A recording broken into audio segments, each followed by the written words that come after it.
Hey everyone, I'm Travis. And I'm Nicole. And we're Let's Get Wanderlost. We're going to wrap up our Utopia of the Seas series with our overall ship rating. Just like we did earlier this year with Voyager of the Seas, we're going to go through some of the good and some of the bad for this Oasis-Class ship and let you know if this ship is worth booking or not. So if you've been wanting to book a cruise aboard Utopia of the Seas and you're wondering if it's a good ship or not, stick around and see where it rates in our rankings. If you haven't seen one of our ship rating videos, we break down the ship that we're talking about in 5 different categories. And those categories are maintenance and cleanliness, food and beverage, entertainment, the ship layout and amenities, and value for money. The first category that we'll go over is maintenance and cleanliness. If you didn't know, Utopia of the Seas is a brand new Oasis-Class ship from Royal Caribbean that made its maiden voyage earlier this year in July. Because of this, Utopia of the Seas should be very well maintained and very clean, and we basically saw that it was. There was no issues in terms of things not functioning correctly, no issues with cleanliness inside the stateroom that we had or any of the public common areas. And overall, we saw a lot of Royal Caribbean workers actually working on the ship and making sure things were painted, were clean, were organized, and all that sort of stuff. So as we rate these categories in a 1 to 5 rating, with 1 being the lowest score and 5 being the highest, you would expect a brand new ship to get a 5 out of 5, and that's exactly what we're going to rate Utopia of the Seas in maintenance and cleanliness. It's going to get a 5 out of 5. Up next is entertainment and activities aboard Utopia of the Seas.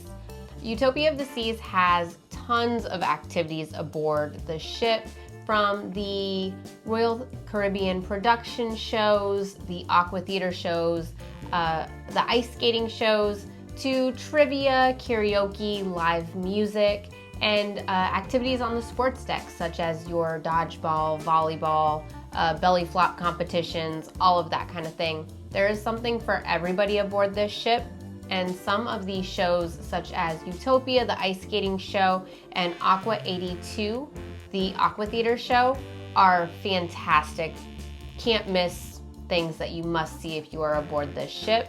And we would rate the entertainment and activities a 5 out of 5.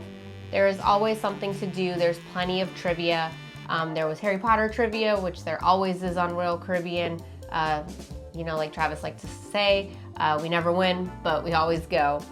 From the adults-only activities such as Crazy Quest, the Comedians in the Attic, game shows, the late-night dance parties such as the Red Club and the Toga Party, to the kid-friendly and family-friendly shows such as the All-in Royal Theater Show, and activities and scavenger hunts. There is something for everybody aboard the ship, and that is why we do give it that 5-star rating. The next category that we have is the ship layout and amenities. And essentially this category is about how well laid out is the ship. Is it easy to navigate? Is stuff where it should be? And then the overall amenities of what Utopia of the Seas has to offer. Everything from the gym to food and all that sort of stuff. So as Nicole said in the entertainment category, there's something for everyone on Utopia of the Seas, and it's the same thing when it comes to the ship layout and amenities. Royal Caribbean has done a lot of work to make the Oasis-Class ships better and better with every single generation, starting with Oasis all the way to now currently Utopia of the Seas, and it'll probably be even the same thing when the next Oasis-Class ship comes out in a couple years.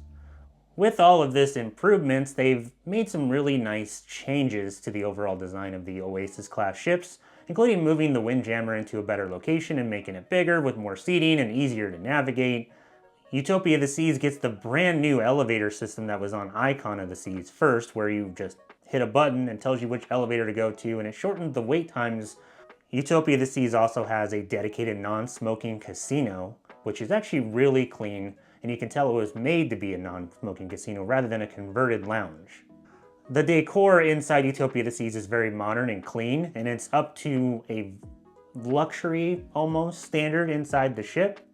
And we toured the spa and the kids area, which is Adventure Ocean. Both of those areas were incredible and much better than on some of the earlier Oasis-Class ships, so it just keeps getting better and better.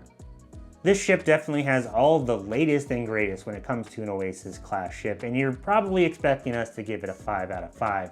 But hold on, there are a couple things that they did with Utopia of the Seas that we just didn't like that are gonna lower that score just a little bit. The first one is there is only one hallway next to Studio B through the casino, so it jams up really bad, especially after an ice skating show or when the casino is busy and you're stuck kind of navigating a sea of people. One of the other things is there is no Vitality Cafe on Utopia of the Seas, so if you're looking to have a smoothie or some of those protein shakes and that sort of thing inside the gym and spa area, there's nowhere on board to get that, which also limits where you can get coffee. They tried to solve this by putting a coffee bar up in Giovanni's, but it's just not the same because most people don't realize it's there. And because of that, there is always a long line at Cafe Promenade and in the Windjammer to get your specialty coffees, which I think is kind of an oversight. And one of the other big things is Central Park is super loud during the day, especially when the parties are going up on the pool deck and there's a DJ and all kinds of music. You'd expect Central Park to be kind of quiet and enjoyable throughout the day because that's the type of area that it's supposed to be, but all of that is done right above Central Park and it echoes through the canyon that is there and makes it very loud.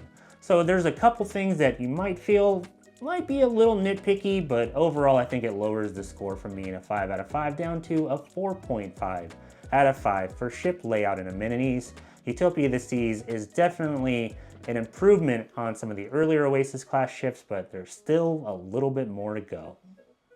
Let's move along to our next category, which is super important for cruises. I know it's one of my favorite things about cruising, and that is food and beverage. Now in this category, we are going to talk about a lot of the variety that happens on a Royal Caribbean cruise ship, and that drives a lot of the if this ship is good or not, because you just don't want to eat the same thing every day. And it also includes the bars on board. And again, you just don't want to drink the same drink every day unless that's what you like to do. I like to have variety on a cruise ship, and I'm happy to say that Utopia of the Seas has probably the most or second most number of restaurants, venues, bars, and all that sort of stuff on any Royal Caribbean ship, which drives a lot of variety and a lot of different things to do on board. So if you're looking for a really good steak, there's Chops Grill and 150 Central Park. If you want to just eat the normal included food like the main dining room and the Windjammer, El Loco Fresh, Boardwalk Doghouse, the Solarium Bistro, Johnny Rockets for breakfast, there's tons of different options for included food with your cruise fare. And then if you're doing the specialty dining package, there's also a ton of different variety and options for you as well. Everything from Playmakers, Chops, 150 Central Park, Hook, you name it. Giovanni's is a brand new location with a balcony over the boardwalk area. There's a ton of different places you can go. Utopia of the Seas also has a couple unique things to this cruise ship, like Royal Railway, which if you've seen our video on that, you know how cool that is and how good the food was in that dining entertainment venue. And they also moved Izumi to the park, Central Park to be more specific, and they have a walk-up window that you can actually get sushi and the bubble waffles. And then Park Cafe actually does tapas at night, which is unique to Utopia of the Seas as well.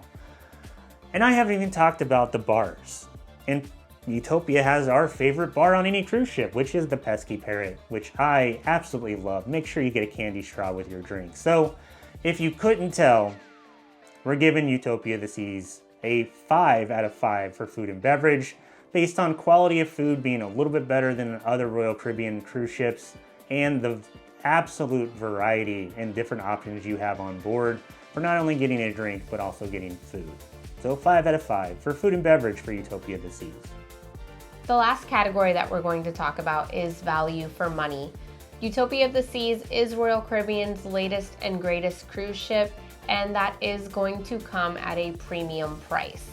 Utopia of the Seas for a 4-night cruise with an interior balcony is going to be about $1,300 for 2 adults, and that is going to cost more than your Oasis, Harmony, Allure, Symphony of the Seas. It is going to be about the same price as Wonder of the Seas, Royal Caribbean's other newest Oasis-Class ship. However, Wonder of the Seas does a 7-night itinerary. So you are getting extra time aboard that ship for about the same price. With Utopia of the Seas, you are getting the world's biggest weekend, the latest and greatest that Royal Caribbean has to offer. But you just have to ask yourself where the priority is. Would you rather have more time aboard a ship such as Wonder of the Seas, which is also honestly a great ship? Or do you want to pay the premium and do a 3 or 4 night itinerary aboard Utopia of the Seas? So due to this price factor, we are giving Utopia of the Seas a 4 out of 5. While we love the ship, we do think that the cost really might outweigh that in some cases. We rated Utopia of the Seas in 5 different categories, and it's entertainment, food and beverage, overall ship maintenance and cleanliness, value for money, and the ship layout and amenities. And with that, we've given Utopia of the Seas a 23.5 out of 25, which breaks down to a 4.7 out of 5. If you were looking at a restaurant on Yelp or Google or that sort of stuff, and you saw a 4.7 out of 5 on that rating, you would think that that is a really good restaurant and that you should try it. And honestly, Utopia of the Seas lives up to that. It is an excellent cruise ship from Royal Caribbean, and it might just be the best Oasis-Class ship that they've come out with, if not one of the best ships that they have in the entire fleet. If you've watched this channel, you've heard us say that Wonder of the Seas is our current favorite cruise ship. We went on the inaugural sailing of Wonder of the Seas 2 years ago, and we just absolutely loved that ship. It had everything that we were looking for, great food, great entertainment, that sort of stuff. But we didn't do a ship rating for this ship because it was kind of incomplete, sort of like only turning in half of a project in high school or college.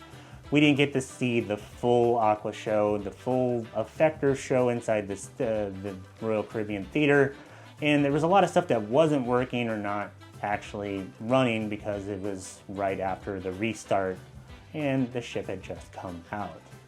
So will Utopia of the Seas take the crown from Wonder of the Seas as our favorite cruise ship that we've ever sailed on? And I'll be honest, probably not. I think Utopia of the Seas is a better rated cruise ship. They've improved upon the Oasis-Class to the point where it's almost perfect. A 4.7 out of 5 kind of shows that. But I honestly believe your favorite cruise ship shouldn't just be about the overall rating of the ship. I think Wonder of the Seas kind of hold a special place, at least with me. It being we went on the inaugural. It was one of the first cruises we went on after the restart. And overall, it just wowed us from the moment we stepped on, especially with the itinerary that we had going to San Juan. And I think a lot of folks, your favorite ship is usually an experience like that. If you absolutely love Voyager or Freedom or Independence, there's probably some sort of emotional attachment to that. And I think that we have that emotional attachment to Wonder of the Seas. But Utopia is incredible. I honestly believe it's one of the best ships Royal Caribbean's ever released. And it's definitely worth a cruise on this, even though they only offer 4 and 3 night cruises with the world's biggest weekend type itineraries. 4.7 out of 5 for Utopia of the Seas is almost a perfect score. Is Utopia of the Seas a perfect ship to you? Let us know in the comments section down below. We love hearing from y'all, and we'd love to keep this discussion going on this incredible ship that we absolutely love. Up next, we have Icon of the Seas, a ship that we've been waiting to sail on for almost 2 years now, and we're super excited about it. If you'd like to support our channel, make sure you hit that like button on this video and subscribe. It helps us way more than you realize. And if you need us, we'll be up in the Windjammer eating way too much food and waiting for Icon. I'm Travis. And I'm Nicole. Thanks so much for watching.